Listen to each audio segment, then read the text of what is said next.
Donc là, on va voir une vidéo sur les compléments sur les rationnels. Donc cette vidéo fait suite au cours d'arithmétique des rationnels, mais en fait, j'ai pas voulu mettre ces vidéos dans le cours d'arithmétique des rationnels.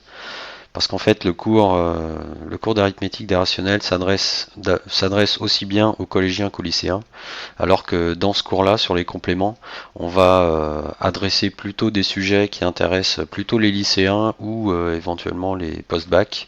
Mais là, on va développer des notions qui ne sont pas forcément utiles pour le moment pour les collégiens. Donc au niveau des quelques vidéos qu'on va voir, en fait, on va voir quelques applications des fractions, en fait, du calcul des fractions et des rationnels d'une manière générale. Donc on va commencer par les pourcentages. On va voir rapidement qu'est-ce que c'est. En fait, c'est juste euh, un pourcentage, c'est juste une manière indirecte d'écrire un produit d'une fraction par quelque chose. Donc on va voir en fait que c'est tout simple. Quand on a compris ce que c'est un pourcentage, après il n'y a plus aucun problème d'application. Quand on a compris déjà comment fonctionnaient les rationnels, ça c'est la base. C'est pour ça que c'est le cours le plus important, c'est l'arithmétique des rationnels. Une fois qu'on a compris ce cours, après il y a des notions comme les pourcentages, ce qu'on va voir ici aussi, c'est-à-dire la position des zéros avant ou après le nombre. Tout ça c'est des choses qui ne poseront pas de problème une fois qu'on a compris l'arithmétique des rationnels. Donc en deuxième point, après les pourcentages, on va voir cette phase-là aussi. Donc là, on va démontrer pourquoi on peut mettre des zéros avant et après un nombre à partir du moment où dans ce nombre, la virgule est déjà présente, qu'elle soit située au milieu des chiffres ou après les chiffres, c'est-à-dire si par exemple on avait 2367, on écrirait 2367,0 et une fois qu'on aurait écrit ça avec la virgule, là on peut ajouter avant et après autant de zéros qu'on veut. Donc ça, on va voir dans le détail comment ça fonctionne. La troisième partie, on va voir deux notions. On va voir la notion de notation scientifique, en fait, où on va décomposer un nombre avec ce qu'on appelle une mantis. C'est une partie qui va contenir les chiffres significatifs, en fait les chiffres des décimales, et un exposant qui va contenir la puissance de 10 qui correspond au nombre. Une fois qu'on aura la notation scientifique, on verra les changements d'échelle, comment ça se passe. Enfin, on verra une méthode de changement d'échelle. C'est une méthode que j'apprécie particulièrement, que je trouve vraiment très simple, qui ne demande pas vraiment trop de réflexion. C'est juste remplacer des symboles par une fonction d'autres symboles. Donc vous verrez, quand on a compris, c'est vraiment très pratique. Ça revient évidemment à la méthode traditionnelle qu'on apprend à l'école, c'est-à-dire la méthode par la règle de 3, où on va écrire sur la première ligne, on va écrire notre changement d'échelle, et sur la ligne d'en dessous, on va écrire une expression qui est dans une des deux unités, et ensuite on fait le produit en croix pour trouver le résultat du changement d'échelle. Donc nous, on verra une autre méthode qui est équivalente au produit en croix, et qui fait appel aux notions d'arithmétique sur les rationnels, mais que je trouve assez jolie en fait, assez esthétique, pratique. Donc on verra ça dans cette partie-là.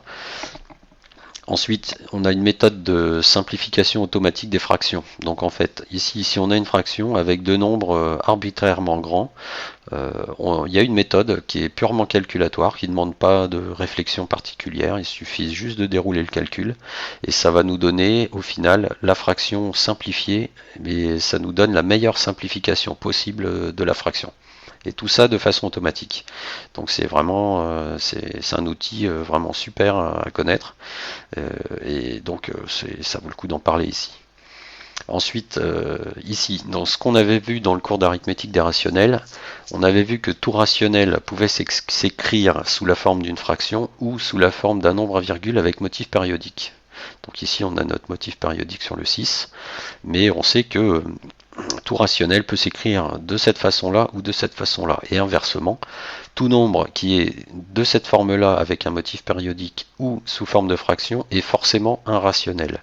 Donc on voit bien qu'il y a une connexion très forte entre l'ensemble des rationnels, la représentation en fraction et la représentation en nombre à virgule avec motif périodique. Donc ce qui va nous intéresser maintenant, c'est de passer de l'un à l'autre, en fait, de la représentation qui nous intéresse le plus. À un moment donné, on va avoir besoin, par exemple, de cette représentation-là, et à un autre moment du calcul, on va préférer la représentation en fraction. Donc ce qui est bien, c'est de pouvoir passer de l'un à l'autre alternativement comme on veut. Et ce qu'on sait déjà faire, c'est passer du sens fraction vers le sens motif ici. Pour ça, il suffit de poser l'opération de division, 65 divisé par 3. On peut le faire à la calculatrice, on va obtenir 21,6666. Après, on peut avoir un 7 à la fin, mais qui correspond à un arrondi. En fait, on voit intuitivement, on arrive bien à comprendre qu'en fait, c'est un 6 qui est répété à l'infini. Et donc si on fait la calculatrice, on va obtenir 21,666 à l'infini. Ou si on pose la division à la main, c'est pareil. On va commencer à avoir on va voir qu'on répétitivement, on va toujours avoir le 6, la décimale 6 qui apparaît, et on va voir que le reste est toujours identique à chaque étape.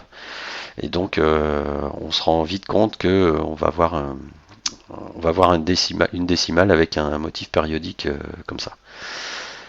Donc ça, c'est dans le sens fraction vers nombre à virgule avec motif périodique. Là, ce que je vous propose dans cette vidéo, un peu plus loin dans les vidéos, c'est de faire l'inverse, c'est-à-dire partir d'un nombre comme ça et de retrouver la fraction qui lui correspond. Donc ça, voilà, c'est ce qu'on va voir après. Donc voilà, si ces sujets vous intéressent, il n'y a plus qu'à cliquer sur la vidéo suivante et on se retrouve tout de suite pour le calcul des pourcentages.